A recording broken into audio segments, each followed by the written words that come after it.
Hi ಎಲ್ಲರಿಗೂ ನಮಸ್ಕಾರ. Welcome back to our YouTube channel. ಇವತ್ತಿನ ಒಂದು ಕ್ಲಾಸ್ ಅಲ್ಲಿ ಈ ದಿನದ ತರಗತಿ ಲೈಟ್ ಬಗ್ಗೆ ಆಗಿರುತ್ತೆ. ಸೊ ಇದ್ರನ್ನ ಇನ್ನೂ ಒಂದು 3-4 ಟಾಪಿಕ್ಸ್, ಒಂದು 5 ಟಾಪಿಕ್ಸ್ ಅಂತೂ ಬರುತ್ತೆ. ಅದಾದ್ಮೇಲೆ ನಾವು MCQ ಸೀರೀಸ್ ನ ಸ್ಟಾರ್ಟ್ ಮಾಡೋಣ ಫಿಸಿಕ್ಸ್ಗೆ ರಿಲೇಟೆಡ್ ಆಗಿ. ಸೊ ಲೈಟ್ ಅಂದ್ರೆ ಏನು? It is a natural agent, ಹೌದಲ್ವಾ? That stimulates sight and makes things visible, ಹೌದಲ್ವಾ? ಅಂದ್ರೆ ಇದು ಒಂದು ನ್ಯಾಚುರಲ್ ಏಜೆಂಟ್, ನಮ್ಮ ಕಣ್ಣಿಗೆ ಎಲ್ಲ ವಸ್ತುಗಳು ಕಾಣಿಸೋದಕ್ಕೆ, ವಿಸಿಬಲ್ ಆಗೋದಕ್ಕೆ ಸ್ಟಿಮ್ಯುಲೇಟ್ ಮಾಡುವಂತಹ ಒಂದು ನ್ಯಾಚುರಲ್ ಏಜೆಂಟ್ ಲೈಟ್ ಅಂತ ಹೇಳ್ಬೋದು. So speed of light in a vacuum ಅಂತ ಹೇಳಿದ್ರೆ 3.10⁸ metre per second. Okay, this is important. And sunlight ಅನ್ನುವಂಥದ್ದು it is a portion of the electromagnetic radiation given off by the sun. Okay, ಸನ್ನಿಂದ ಹೊರಗಡೆ ಅಂದ್ರೆ son ತನ್ನ ಮೂಲಕ ಹೊರಗಡೆ ಬಿಡುವಂತ electromagnetic radiation ನ ಒಂದು ಪೋರ್ಷನ್ ಈ ಸನ್ಲೈಟ್ ಆಗಿರುತ್ತೆ, particularly infrared, visible and ultraviolet light. ಇನ್ನು ಸನ್ಲೈಟ್ ಅನ್ನುವಂಥದ್ದು on the skin is on effective source of vitamin D, but not all the time. It takes about 8.3 minutes to reach the earth. ನೋಡಿ, sunlight ಅರ್ತ್ಗೆ ಸ್ಪರ್ಶಿಸಬೇಕು ಅಂತ ಹೇಳಿದ್ರೆ it will take 8.3 minutes. Okay, the sunlight reflected from moon takes 1.28 seconds to reach earth. Okay, reflection. What is reflection? Reflection ಅನ್ನುವಂಥದ್ದು it is when light bounces off an object. Okay, when light bounces off an object ಅಂತ ಹೇಳ್ತೀವಿ. when light bounces off an object, ಅದನ್ನ ನಾವು reflection ಅಂತ ಹೇಳ್ತೀವಿ. The incident ray, reflected ray and the normal ray to the reflection surface at the point of incidence lie in the same plane. Okay, and the angle which the incident ray makes with the normal is equal to the angle which the reflected ray makes to the same normal. ಅದನ್ನ angle I is equal to angle R ಅಂತ ಹೇಳಿ indicate ಮಾಡ್ತೀವಿ. So the reflected ray and the incident ray are on the opposite sides of the normal. Okay, the reflected ray and incident ray. Okay, reflected ray and incident ray are the opposite sides of the normal ಅಂತ ಹೇಳ್ತೀವಿ. ಅಂದ್ರೆ ಇದು ನೋಡಿ, ಈ ತರ ಈಗ ಇದು ಒಂದು ನಾರ್ಮಲ್ ರೇ ಅಂತ ಅನ್ಕೊಂಡ್ರೆ ಅವೆರಡು ಆಪೋಸಿಟ್ ಆಗಿರುತ್ತೆ, ನಾರ್ಮಲ್ ಇನ್ಸಿಡೆಂಟ್ ರೇ ಮತ್ತೆ ರಿಫ್ಲೆಕ್ಟೆಡ್ ರೇ. Okay, it is simply a mirror with a flat surface. All of us use plain mirrors every day, ಹೌದಲ್ವಾ? ನಾವು ನೋಡ್ಕೊಳ್ಳುವಂತಹ ಕನ್ನಡಿ ಅವೆಲ್ಲ ಏನು, they are all plain mirrors. So we have got plenty of experiences with them. So the image is the same distance from the mirror. Okay, as the object appears to be, ಹೌದಲ್ವಾ? ಅಂದ್ರೆ the image distance is equal to the object distance. ಎಲ್ಲಿ? Plane mirror ಅಲ್ಲಿ, ಹೌದಲ್ವಾ? So the image produced is upright ಆಗಿರುತ್ತೆ, ಯಾವುದು? In plane mirrors. And the image is the same size as the object, ಹೌದಲ್ವಾ? ಇನ್ನು spherical mirror and its reflection, ಇದ್ರ ಬಗ್ಗೆ ನೋಡೋದಾದ್ರೆ ಇಟ್ ಇಸ್ ಅ ಮಿರರ್. ಯಾವುದು? Spherical mirror is a mirror which has the shape of a piece cut out of a spherical surface. There are two types of spherical mirrors. ಯಾವುದು? Concave mirror ಮತ್ತೆ convex mirror. Its inner side of the surface of a spherical mirror is polished to the reflect light. It coverage parallel beam of light. Okay, it coverage parallel beam of light. It converge. Okay, it converge parallel beam of light. ಇದು ಚೆನ್ನಾಗಿ ನೆನಪಲ್ಲಿ ಇಟ್ಕೋಬೇಕು. Concave ಅಂತ ಹೇಳಿದ್ರೆ it converge parallel beam of light. ಇನ್ನು convex ಅಂತ ಹೇಳಿದ್ರೆ it diverge parallel beam of light. Okay, and its outer side of the surface of a spherical mirror is polished to reflect light. ಅದು convex mirror. So ಇವೆರಡರದು ಏನು, it converges means ಈಗ ಅಂತ ಅನ್ಕೊಂಡ್ರೆ, ಈಗ ನೋಡಿ, ಇಟ್ ಕನ್ವರ್ಜಸ್ ಅಂದ್ರೆ ಈ parallel rays ಏನಿರುತ್ತಲ್ಲ, ಇಟ್ ಕನ್ವರ್ಜಸ್ ಅಂದ್ರೆ ಎಲ್ಲಾನು ಒಂದ್ ಪಾಯಿಂಟ್ ಬಂದ್ ಸೇರುತ್ತೆ. Okay, it converges parallel beam of light. But ಇದು ಏನಿರುತ್ತಲ್ವಾ, convex mirror, it diverges means ಈ ಒಂದು ಪ್ಯಾರಲಲ್ ಬೀಮ್ ಆಫ್ ಲೈಟ್ ಏನಿರುತ್ತೆ, ಇಟ್ ವಿಲ್ ಡೈವರ್ಜ್. ಓಕೆ, ಈ ತರ ಡೈವರ್ಜ್ ಆಗುತ್ತೆ. Next, positions of object and image in concave mirror. ಇದರಲ್ಲಿ position of the object, position of the image, size of the image, nature of image ಯಾವ ತರ ಇರುತ್ತೆ ಅಂತ ಇದರಲ್ಲಿ ಚೆನ್ನಾಗಿ ನೋಡಿ ನೆನ್ಪಿಟ್ಕೊಳ್ಳಿ. ಕಾನ್ಕೇವ್ ಮಿರರ್ ಅಲ್ಲಿ ಏನಾಗುತ್ತೆ, between F and P position of the image behind the mirror ಇತ್ತು ಅಂದ್ರೆ size of the image enlarge ಆಗಿರುತ್ತೆ and nature of the image ಬಂದು ವರ್ಚುವಲ್ ಅಂಡ್ ಡೈರೆಕ್ಟ್. ಓಕೆ, ಇನ್ ಮಿಕ್ಕಿದ್ ಎಲ್ಲಾನು ಕೂಡ ರಿಯಲ್ ಅಂಡ್ ಇನ್ವರ್ಟೆಡ್ ಆಗಿರುತ್ತೆ. ಓಕೆ, ಇದನ್ನ ಚೆನ್ನಾಗಿ ನೆನ್ಪಿಟ್ಕೋಬೇಕು. ಬಿಟ್ವೀನ್ ಎಫ್ ಅಂಡ್ ಪಿ ಇದ್ದಾಗ ಬಿಹೈಂಡ್ ದ ಮಿರರ್ ಇಟ್ಟಾಗ ಎನ್ಲಾರ್ಜ್ಡ್ ಆಗಿರುತ್ತೆ ಸೈಜ್ ಆಫ್ ದ ಇಮೇಜ್, ಮತ್ತೆ ನೇಚರ್ ಆಫ್ ದ ಇಮೇಜ್ ಯಾವಾಗ್ಲೂ virtual and direct.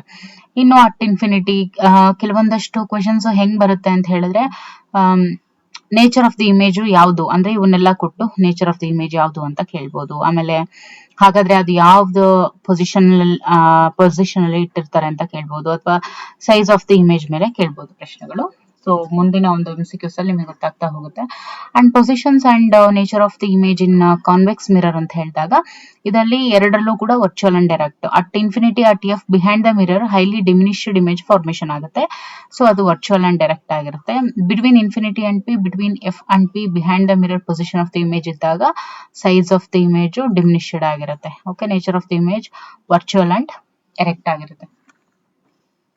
Wear F is focus, P is pole and C ಅನ್ನುವಂಥದ್ದು ಗೊತ್ತಾಯಿದೆ centre of curvature. So uses of mirrors, ಇವಾಗ concave mirror ಅಂದ್ರೆ ಏನು, convex mirror ಅಂದ್ರೆ ಏನು ಅಂತ ನೋಡಿದ್ವಿ, ಹೌದಲ್ವಾ? ಸೊ ಈಗ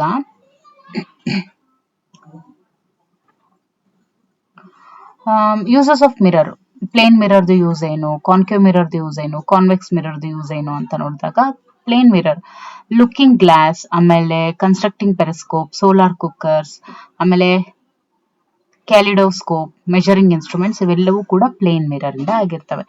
ಓಕೆ, ಅಂಡ್ ಕಾನ್ಕೇವ್ ಮಿರರ್ ಬಂದು headlights of cars, dentist mirror, solar devices, reflecting telescopes, satellite dishes, flash lights, electron microscopes, ಇವೆಲ್ಲವೂ ಕಾನ್ಕೇವ್ ಮಿರರ್. ಇನ್ನು ಕಾನ್ವೆಕ್ಸ್ ಮಿರರ್ ಬಂದು street lamps, real view mirror, ಇವೆಲ್ಲ ಏನು ಕಾನ್ವೆಕ್ಸ್ ಮಿರರ್ ಇಂದ ಆಗಿರುವಂಥದ್ದು. Okay,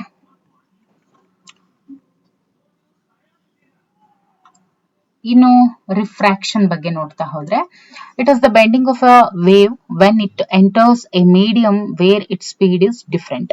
okay, refraction speeds it always hits different, and the refraction of light when it passes from a fast medium to a slow medium bends the light ray towards the normal to the boundary between the two media.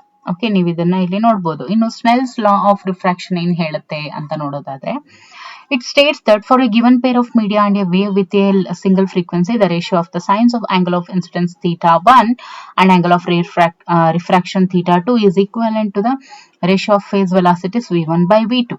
Okay, in the two media, or equivalently to the opposite ratio of the incidences indices of refraction n2 and n1. Okay, so ಹಾಗಾದ್ರೆ total internal reflection, so ಇದಕ್ಕೆ ಸಂಬಂಧಿಸಿದಂತೆ ಇಲ್ಲಿ ನೀವು ನೋಡಬಹುದು. Okay, ಇದು normal and this is n2 is ಇದು n2 index, v2 is velocity, ಇದು interface ಆಗಿರುತ್ತೆ. ಓಕೆ, ಅದಕ್ಕೆ ರಿಲೇಟೆಡ್ ಆಗಿ ಈ ಒಂದು ಪಿಕ್ಚರ್ ನೋಡ್ಕೋಬಹುದು.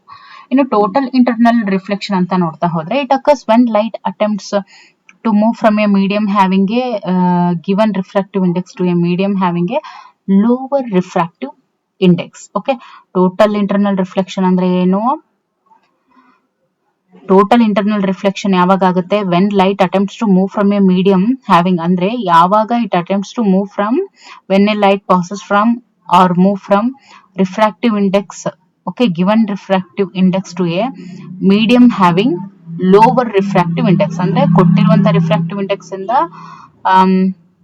ಲೋವರ್ ರಿಫ್ರಾಕ್ಟಿವ್ ಇಂಡೆಕ್ಸ್ ಗೆ ಬಂದಾಗ. Okay, so this is about total internal reflection ಯಾವ ತರ ಅಂತ. So when light is incident upon a medium of lesser refractive index, the ray is bent away from the normal, so the exit angle is greater than the incident angle anta heltivi. Such reflection is called internal reflection anta kuda heltivi. So the exit angle enirutte will then approach 90 degree for some critical incident angle theta c. Okay, adna critical angle anta kartivi. And for incident angles greater than critical angle, there will be total internal reflection. So total internal reflection yavaga for incident angles greater than critical angle. Okay, greater than critical angle, that will be total internal reflection. And for example ನೋಡ್ತಾ ಹೋಗಿ, total internal reflection ಗೆ ಸಂಬಂಧಿಸಿದಂತೆ ಅದನ್ನ TIR ಅಂತ ಕೂಡ ಹೇಳ್ತಾರೆ. Okay, air bubbles in glass paper weight appears silvery white sparkling of diamond. Okay, sparkling of diamond. ಆಮೇಲೆ air bubbles in glass paper weight appears silvery white. ಅವೆರಡು ಕೂಡ ಎಕ್ಸಾಂಪಲ್ಸ್.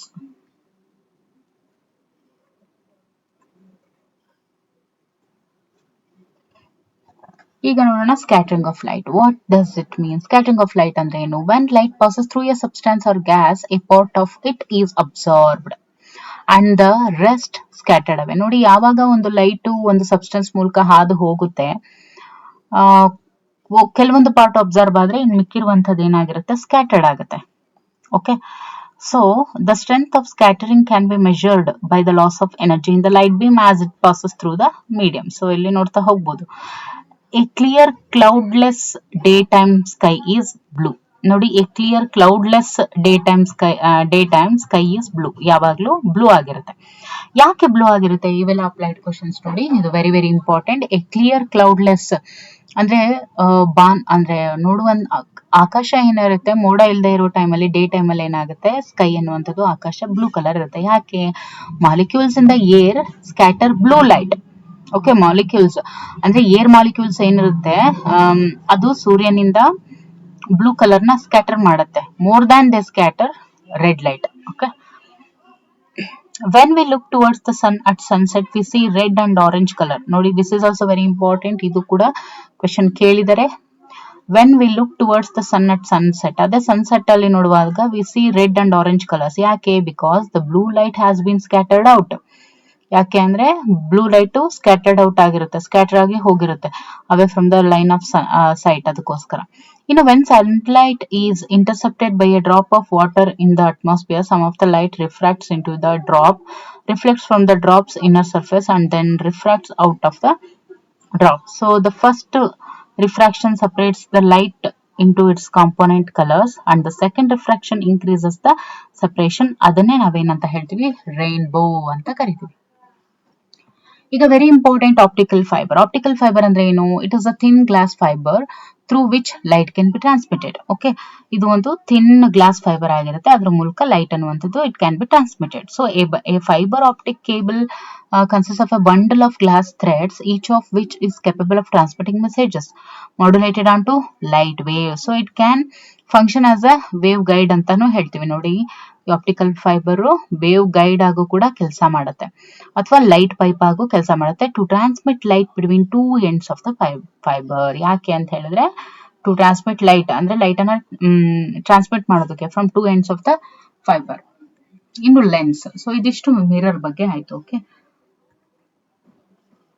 ಈಗ ನೋಡೋಣ ಲೆನ್ಸ್ ಬಗ್ಗೆ. ಲೆನ್ಸ್ ಅಂದ್ರೆ ಏನು? ಆಪ್ಟಿಕಲ್ ಡಿವೈಸ್ ಆಗಿರುತ್ತೆ lens. So which transmits and refracts light, refracts light converging or diverging the beam. Okay, ಅಥವಾ ಒಂದು ಕನ್ವರ್ಜ್ ಮಾಡಬಹುದು ಅಥವಾ ಡೈವರ್ಜ್ ಮಾಡಬಹುದು. ಸೊ ಈ simple lens consist of a single optical element. So a compound lens is an array of simple lenses with a common axis. ಇನ್ನು lenses are of two types, ಒಂದು convex ಮತ್ತೆ concave. So convex or convergent lens ಅಂತ ಕೂಡ ಕರಿತೀವಿ, concave or divergent lens ಅಂತ ಕೂಡ ಕರಿತೀವಿ. So convex ಅಥವಾ ಕನ್ವರ್ಜ್ ಲೆನ್ಸ್ ಅಂತ ನೋಡಿದಾಗ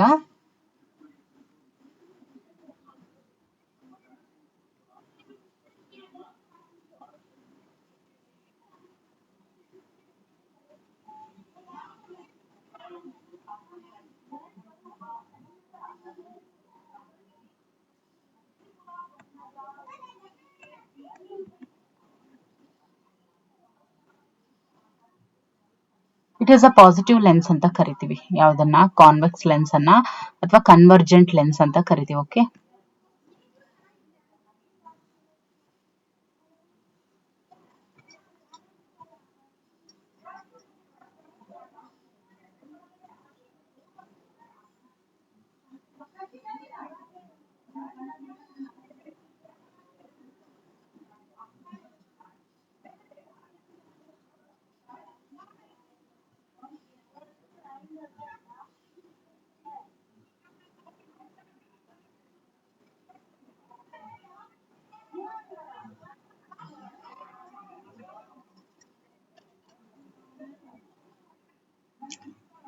ಇದನ್ನ ಸ್ವಲ್ಪ ಸರಿ ಮಾಡ್ಕೊಳ್ಳಿ. ನೋಡಿ, ಇದು ತಪ್ಪಾಗಿದೆ ಇದು.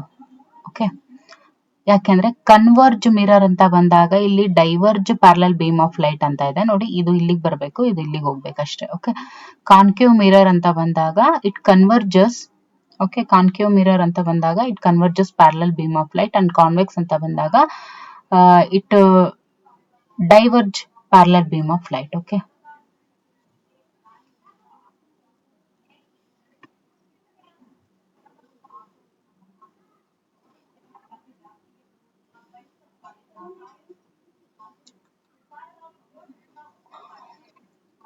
ನೋ ನೋಡಿ, ಇದ್ರಲ್ಲಿ ಕನ್ಫ್ಯೂಷನ್ ಆಗಬಾರ್ದು. ಓಕೆನಾ, ನೋಡಿ ಇವಾಗ concave mirror it converges parallel beam of light. ಯಾವಾಗ ಕಾನ್ಕೇವ್ ಮಿರರ್ ಇದ್ದಾಗ ಪ್ಯಾರಲಲ್ ಬೀಮ್ ಆಫ್ ಲೈಟ್ ನ ಕನ್ವರ್ಜ್ ಮಾಡುತ್ತೆ. ಅದೇ ನೋಡಿ, ಮತ್ತೆ ಕನ್ಫ್ಯೂಸ್ ಆಗಬಾರ್ದು ಅಂತ ಮತ್ತೆ ಹೋಗಿ ಹೇಳಿದ್ದು ನೋಡಿ ಇವಾಗ.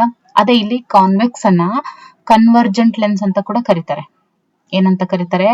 ಕಾನ್ವೆಕ್ಸ್ ಅನ್ನ ಕನ್ವರ್ಜೆಂಟ್ ಲೆನ್ಸ್ ಅಂತ ಕೂಡ ಕರೀತಾರೆ, ಅಂಡ್ ಕಾನ್ಕೇವ್ ಅನ್ನ ಡೈವರ್ಜೆಂಟ್ ಲೆನ್ಸ್ ಅಂತ ಕರೀತಾರೆ. ಬಟ್ ಮಿರರ್ ಅಲ್ಲಿ ಏನಾಗುತ್ತೆ, ಅದು ವೈಸ್ ವರ್ಸ. ಓಕೆ, ಅದೇ ಮಿರರ್ ಅಲ್ಲಿ ಏನಾಗುತ್ತೆ, concave mirror it converge parallel beam of light. Okay, it converges parallel beam of light. Okay, ಇದು ಲೈಟ್ ರೇಸ್ ನ ಕನ್ವರ್ಜ್ ಮಾಡುತ್ತೆ, ಯಾವುದು? ಕಾನ್ಕೇವ್. ಓಕೆ, ಅದೇ ಕಾನ್ವೆಕ್ಸ್ ಏನ್ ಮಾಡುತ್ತೆ? Diverge parallel beam of light. ಅಂದ್ರೆ ಇಟ್ ಡೈವರ್ಜಸ್ ಲೈಟ್ ರೇಸ್. ಯಾವ್ದ್ರಲ್ಲಿ? ಕಾನ್ವೆಕ್ಸ್ ಮಿರರ್ ಇದ್ದಾಗ. ಓಕೆ, ಅದನ್ನ ಸ್ವಲ್ಪ ನೋಡ್ಕೊಳ್ಳಿ, ಮಿರರ್ ಇದ್ದಾಗ ಏನು ಮತ್ತೆ ಲೆನ್ಸ್ ಇದ್ದಾಗ ಏನು ಅಂತ ಕನ್ಫ್ಯೂಸ್ ಆಗಬಾರ್ದು. ಇನ್ನು ಕಾನ್ವೆಕ್ಸ್ ಅಥವಾ ಕನ್ವರ್ಜೆಂಟ್ ಲೆನ್ಸ್ ಅಂತ ಅಂದ್ರೆ it is a positive lens ಅಂತ ಹೇಳ್ತೀವಿ. Convex lenses are thicker at the middle. Rays of light that passes through the lens are brought closer together, means they converge ಈ ರೀತಿ. Okay, and when parallel rays of light pass through a convex lens, the refracted rays converge at one point called principal focus ಅಂತ ಹೇಳ್ತೀವಿ. Principal focus. The distance between principal focus and the center of the lens is called focal length. And ನಾನು ಇಲ್ಲಿ ಏನ್ ಹೇಳಿದ್ದೆ, ಇದು ಅಲ್ಲಿಗೆ ಹೋಗ್ಬೇಕು, no this is wrong. Okay, but ಇದು ಕರೆಕ್ಟ್ ಆಗಿನೇ ಇದೆ. ಏನಂತ? ಕಾನ್ಕೇವ್ ಮಿರರ್ ಅಂತ ಹೇಳಿದ್ರೆ ಇಟ್ ರೇಸು ಅಂದ್ರೆ ಇಟ್ ಲೈಟ್ ರೇಸ್ ಕನ್ವರ್ಜ್ ಆಗುತ್ತೆ. ಕಾನ್ವೆಕ್ಸ್ ಅಂತ ಇದ್ರೆ ಲೈಟ್ ರೇಸು, ಕಾನ್ವೆಕ್ಸ್ ಮಿರರ್ ಅಂತ ಇದ್ರೆ ಲೈಟ್ ರೇಸ್ ಡೈವರ್ಜ್ ಆಗುತ್ತೆ.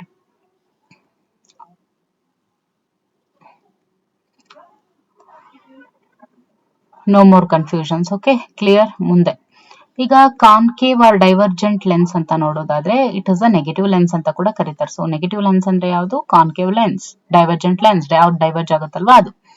ಇನ್ನು convex lens are thinner at the middle, and the rays of light that pass through the lens are spread out, means they diverge. When parallel rays of light pass through a concave lens, the refracted rays diverge so that they appear to come from one point called the principal focus. ನೋಡಬಹುದು ಯಾವ ತರ ಅಂತ ಹೇಳಿ. Okay, and the distance between the principal focus and the center of the lens is called focal length ಅಂತ ಹೇಳ್ತೀವಿ, and image formed is virtual and diminished. Okay, means diminished means smaller ಅಂತ.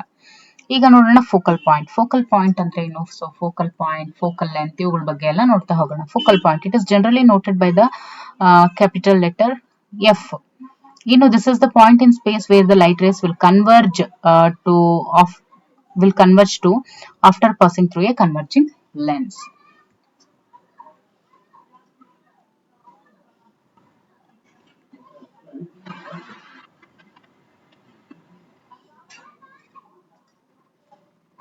ಇನ್ನು ಇದಾಯ್ತಲ್ವಾ? ಎಸ್. ನೆಕ್ಸ್ಟ್ ಈಗ focal length.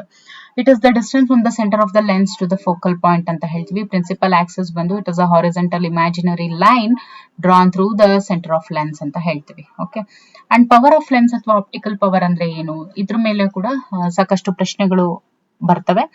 ಅಂದ್ರೆ ಪ್ರತಿ ವರ್ಷ ಕೂಡ ಅಥವಾ ಇಯರ್ ಆಫ್ಟರ್ ಇಯರ್ ಕೇಳಿದ್ದಾರೆ. It is the degree to which a lens, mirror or other optical system converges or diverges light. Okay, the power of a lens is defined as reciprocal of its focal length in meters. Okay, reciprocal of length in meters. Unit of power is diopter anta heltivi, 1 by meter. Okay, 1 diopter is equal to 1 by meter. Okay, prism. What is prism?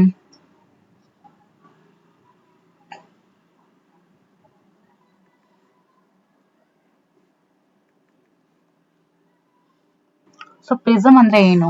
A transparent object with smooth and polished surfaces which refract the light is called prism. Okay, so dispersion of light by prism ಹೆಂಗೆ ಅಂದ್ರೆ when a narrow beam of white light is passed through a prism ಏನಾಗುತ್ತೆ, it splits into 7 colours.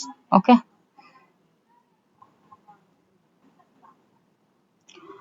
the colors of the spectrum are violet, indigo, blue, green, vib, gyre ಅಂತ ಹೇಳ್ತೀವಿ. Okay, and wavelength of different color lights ಯಾವ ರೀತಿ ಇರುತ್ತೆ ಅಂದ್ರೆ the color of the spectrum of white light or vib gyre ಆಗಿರುತ್ತೆ. the white light is a mixture of different colors ಅಂತ ಹೇಳ್ತೀವಿ. So colour ಅದ್ರ wavelength ಕೊಟ್ಟಿದ್ದಾರೆ. ಸೊ 400 ಇಂದ 440 nanometer is violet and red ಬಂದು 620 ಇಂದ 720. Okay,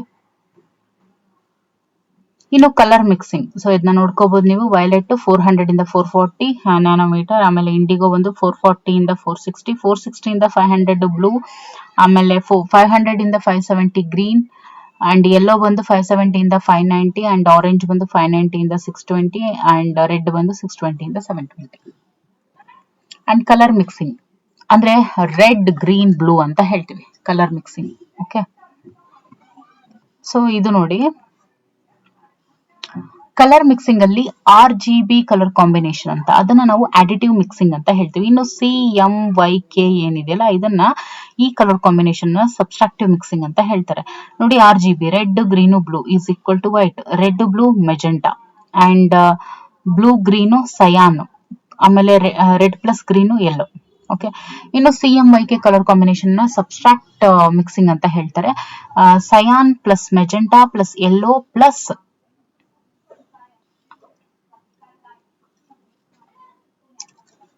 yellow is equal to black. So ಅದನ್ನ ಇಲ್ಲಿ ಕೆ ಅಂತ ಲಾಸ್ಟ್ ಅಲ್ಲಿ ಕೊಟ್ಟಿರೋದು ಅಷ್ಟೇ. ಓಕೆ, ಸೊ ಇದನ್ನ ಏನಂತಾರೆ, cyan, magenta, yellow is equal to black colour ಬರುತ್ತೆ. ಇನ್ನು ಮೆಜೆಂಟಾ ಪ್ಲಸ್ ಸಯಾನ್ ಏನ್ ಬರುತ್ತೆ, ದಟ್ ಈಸ್ ಬ್ಲೂ ಬರುತ್ತೆ. ಮೆಜೆಂಟಾ ಪ್ಲಸ್ ಸಯಾನ್ ಬ್ಲೂ ಬರುತ್ತೆ, and yellow plus magenta colour red ಬರುತ್ತೆ, and yellow plus cyan green ಬರುತ್ತೆ. ಓಕೆ, ಸೊ ಇದಿಷ್ಟು ಯಾವ್ದ್ರ ಬಗ್ಗೆ ಆಗಿತ್ತು, ಲೈಟ್ ಬಗ್ಗೆ ಆಗಿತ್ತು. ಓಕೆ, ಸೊ ಏನೇನೆಲ್ಲ ನೋಡಿದ್ವಿ ನಾವು ಲೈಟ್ಗೆ ಸಂಬಂಧಿಸಿದಂತೆ. ಲೈಟ್ ಅಲ್ಲಿ ನಾವು ರಿಫ್ಲೆಕ್ಷನ್ ಅಂದ್ರೆ ಏನು, and speed of light 3 into 8 metre per second. So plane mirror, ಅದ ನಂತರ ನಾರ್ಮಲ್ ರೇ ಅಂದ್ರೆ ಏನು, ಇನ್ಸಿಡೆಂಟ್ ರೇ, ರಿಫ್ಲೆಕ್ಟೆಡ್ ರೇ, ಜೊತೆಗೆ spherical mirror and its reflection ಅಲ್ಲಿ ಕಾನ್ಕೇವ್ ಮಿರರ್ ಮತ್ತೆ ಕಾನ್ವೆಕ್ಸ್ ಮಿರರ್ ನೋಡಿದ್ವಿ. ಕಾನ್ಕೇವ್ ಮಿರರ್ ಅಲ್ಲಿ ಏನಾಗುತ್ತೆ, parallel beam of light means light rays converge ಆಗ್ತವೆ. ಬಟ್ ಕಾನ್ವೆಕ್ಸ್ ಮಿರರ್ ಅಲ್ಲಿ ಏನಾಗುತ್ತೆ, ಲೈಟ್ ರೇಸ್ ಡೈವರ್ಜ್ ಆಗುತ್ತೆ. Okay, and position of objects and image in concave mirror ಮತ್ತೆ ಕಾನ್ವೆಕ್ಸ್ ಮಿರರ್ ನೋಡಿದ್ವಿ. Uses of mirrors, total internal reflection ಅಂದ್ರೆ ಏನು, refraction ಅಂದ್ರೆ ಏನು, ಜೊತೆಗೆ ಸ್ನೆಲ್ಸ್ ಲಾ ಆಫ್ ರಿಫ್ರಾಕ್ಷನ್.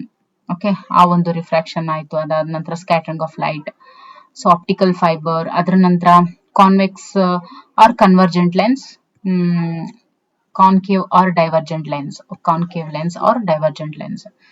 ಇನ್ನು ಫೋಕಲ್ ಲೆಂತ್, ಅದಾದ ನಂತರ principal axis, power of lens, ಇದ್ರ ಮೇಲೆ ಕ್ವೆಶನ್ ಬರುತ್ತೆ. ಓಕೆ, 1/f ಅಂತ ಹೇಳ್ತೀವಿ. Okay, 1 focal length in metre. Okay, and dispersion of light by prism ಬಗ್ಗೆ, ಅಂಡ್ ಕಲರ್ ಮಿಕ್ಸಿಂಗ್ ಅಲ್ಲಿ ಬಂದಾಗ RGB ಕಲರ್ ಕಾಂಬಿನೇಷನ್ ಮತ್ತೆ CMYK ಕಲರ್ ಕಾಂಬಿನೇಷನ್ ಬಗ್ಗೆ ನೋಡಿದ್ವಿ. ಓಕೆ, ಸೊ ಇದಿಷ್ಟು ಈ ಹೊತ್ತಿನ ಕ್ಲಾಸ್ ಆಗಿತ್ತು. ಇನ್ನು ಮುಂದಿನ ಒಂದು ತರಗತಿಯಲ್ಲಿ ಇನ್ನಷ್ಟು ನೋಡ್ತಾ ಹೋಗೋಣ. Okay, thank you for watching.